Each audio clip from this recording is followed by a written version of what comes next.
அஸ்ஸலாமு அலைக்கும். சஃபாவுல் மர்வதா, சஃபாவும் மர்வாவும் அல்லாவின் அத்தாட்சிகளில் ஒன்று என்று அல்லாஹ் குரானில் சொல்லி காமிக்கிறான். இதுதாங்க அந்த சஃபாவும் மர்வாவும். இந்த பார்த்திங்கன்னா இங்கே வீல் சேர் இருக்குது பாருங்கள். ரொம்பவே முடியாதவங்க இந்த வீல் சேரில் உட்காந்து தவாஃபும் சஹி, அதாவது சஃபா மர்வா சஹி பண்ணிக்கலாம். இந்தியன் மணியில் பார்த்திங்கன்னா அது 2500 ஆகுது.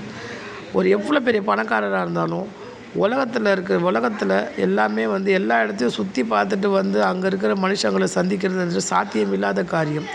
ஆனால் பார்த்திங்கன்னா இந்த மஸ்ஜிதுல் ஹரமில் உலகத்தில் எத்தனை பேர் இருக்காங்களோ எல்லாம் ஒன்று சேர்கிற இடம் எது பார்த்திங்கன்னா இந்த மஸ்ஜிதுல் ஹரம் தான். இன்ஷா அல்லாஹ் அது பார்த்தோன்னே எனக்கு ரொம்ப வியப்பாயிடுச்சு. என்னுடைய இந்த சேனலில் நான் இங்கேருந்து கிளம்பி போய் அங்கேருந்து இங்கே வர்ற வரைக்கும் எல்லாமே நான் என்னென்ன பார்த்தோன்னு அங்கே போட்டிருக்கேன் உங்களுக்காக. இன்ஷா அல்லாஹ் நீங்களும் பாருங்கள். இன்னமும் நிறைய வீடியோ வரும். இன்ஷா அல்லாஹ் அடுத்த வீடியோவில் பார்க்கலாம்.